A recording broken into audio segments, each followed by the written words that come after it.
Welcome to Free Expression on the Weekend. This week we've been covering the progression of the U.S. and Israel strikes on Iran. First up, Elliot Kaufman and Walter Russell Mead discuss how the war started and why. Maybe we can start with the big picture here. I just want to ask you, why is the U.S. at war with Iran right now? Well, short answer is because President Trump decided to do it now. So we need to ask why he thought this was the time. Probably this is the weakest the Iranians have been in a very long time. In the 12-day war last summer, Israel, with an assist from the U.S., really took down a lot of their air defense systems. Their economy is on the ropes. They've actually ordered some fairly significant weapons from Russia and China, but those haven't been delivered yet.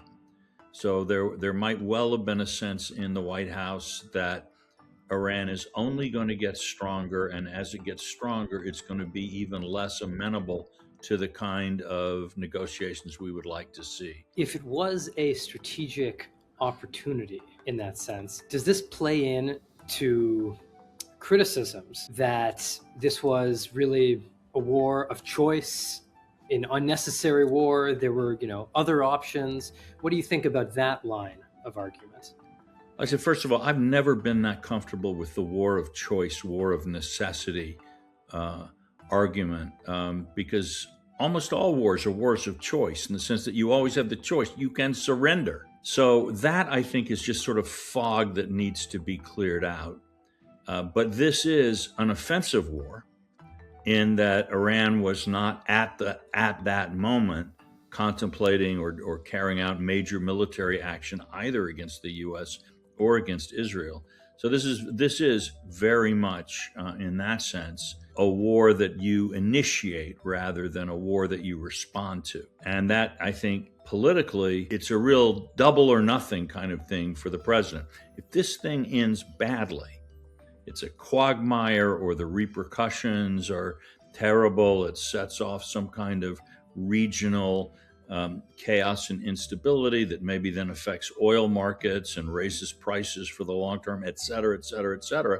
A lot of people are going to say, well, Mr. President, why did you wake up one morning and start this stupid war? On the other hand, if it's pretty quick and there's a good result, there'll be a lot of people saying, well, Mr. President, what a genius you are.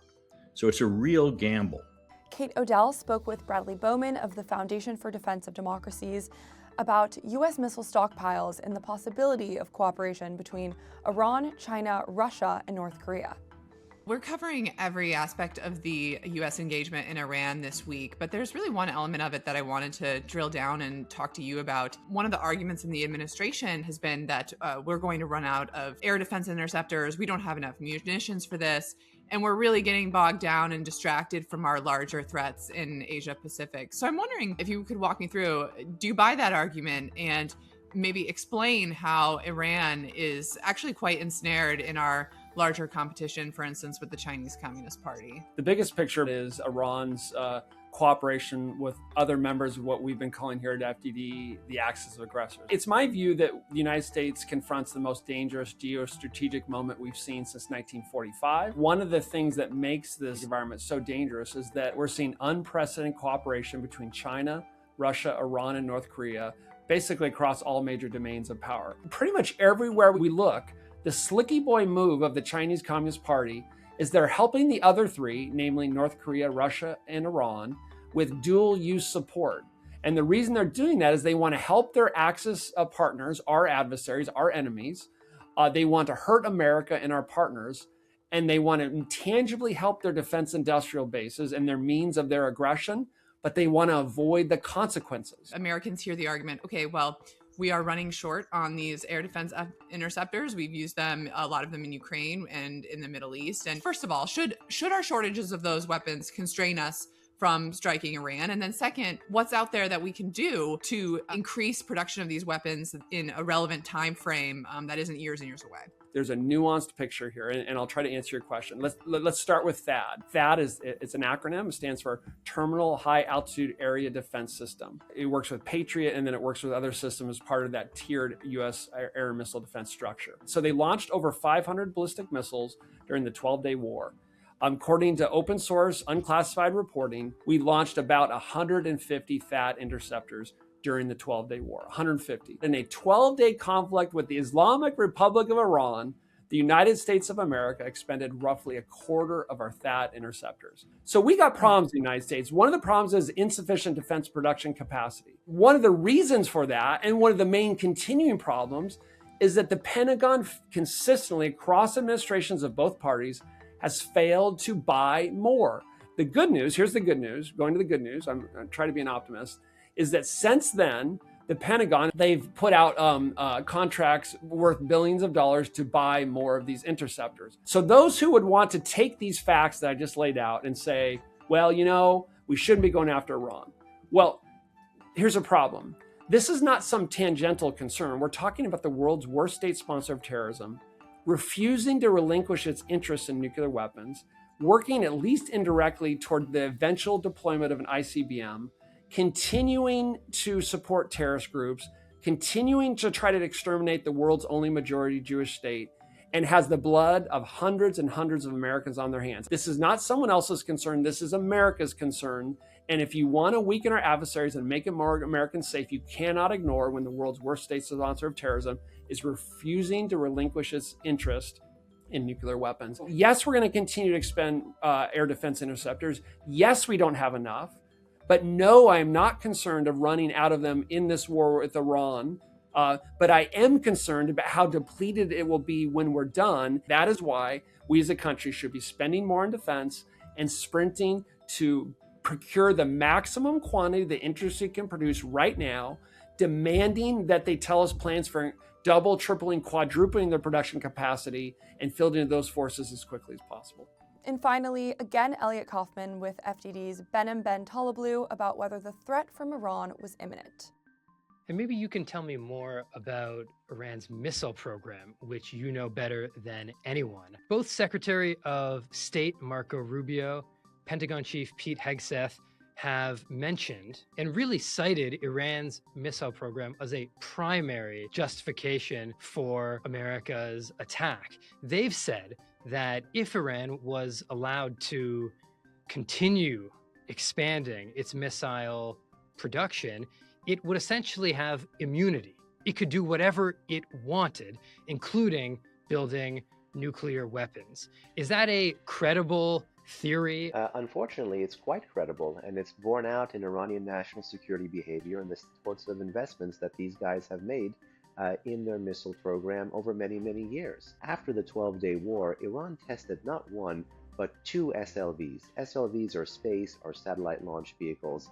This is proof that despite the pre-existing missile threat, conventional missile threat, which is against the neck of U.S. partners in the region, like GCC countries, like Israel, like even NATO ally Turkey, which was just attempted to be attacked by a ballistic missile recently, that there is a longer range threat coming our way, first to Europe and then to the United States of America. So it's quite prudent to act. And I think it would be a mistake. I know there's a whole debate here about the word imminent, but I think it would be a gross strategic mistake to let the threat be imminent. I mean, I ask everyone now, what is it that America can meaningfully do to roll back North Korea's ICBM capabilities, which continue to grow and can already target the U.S. mainland? It's a great question. Not too much. Not too much. And all the pieces of the puzzle point to the regime looking to refine these tools, and I don't think we should give them the time and the space to do it. Okay, so what are you looking for now from the U.S. and Israel going forward? America has to go big or go home. Ultimately, there is a rationale and there is a strategic logic to limited war, but that logic would actually lose one of the main forcing functions for the crisis, which is the most pro-American and most pro-Israeli population in the heartland of the Muslim Middle East, which is to try to pave the pathway for the Iranian people. So what I'd like to see is America begin to move from the defanging and decapitation mission and have success there, of course, but to begin to move against the rest of the regime, to translate a massive military operation into a slower and more protracted low-intensity campaign that erodes the will to fight of this regime, that incentivizes the desire for self-preservation of lower units of Iran's security services, that gets defections going, that drills down not just against the top of the regime's military brass and political elite, but against level 2, 3, 4, so that the regime knows that there is really no way out but through here. And so you're looking for a translation or a shifting of the mission from decapitation and defanging to taking on Tehran's repressive apparatus. There's no doubt America and Israel can have a military win in the region, but there is doubt right now they can nest that military win into a larger political strategy that yields success. The president has said before his end game is to win. The only way you win is if you flip the script on the world's foremost state sponsor of terrorism, and you pave the pathway so that the Iranian people can turn Iran from adversary into ally. It sounds like you think this can't be a 1 week, even 2 week quick operation and then the regime is on the floor. Rather, America and Israel need a longer strategy. My question is, can it sustain a longer strategy militarily, politically? What do you think? Well, the Islamic Republic is trying to play to the image of a longer and protracted war. But if America is decisive and wins decisively in the earlier missions of defanging the regime, the Islamic Republic is not going to have much military capability or capacity to prevent Washington from pressing ahead. That's really the art of the deal here. How do we get past the major hurdle, which is the regime's long-range strike capabilities, without exhausting your own interceptors and air and missile defense stocks? And the way you do that is you go hard on the defanging mission. You destroy missile bunkers and missile bases and storage facilities. That's the approach you take heavy bombers to. But then the transition can, and I would argue should occur to these lower and slower flying systems, to aircraft that can provide close air support, and this is the way you can meaningfully pave the pathway. Because otherwise, limited war is an option, but it's an option that'll lose you the street. And really, when we look at the Middle East today, we deserve actually a partner in this part of the world. It'd be good to actually have something that can resemble that partner rather than something that can resemble a failed state. Thanks so much for watching. We'll see you in your inbox.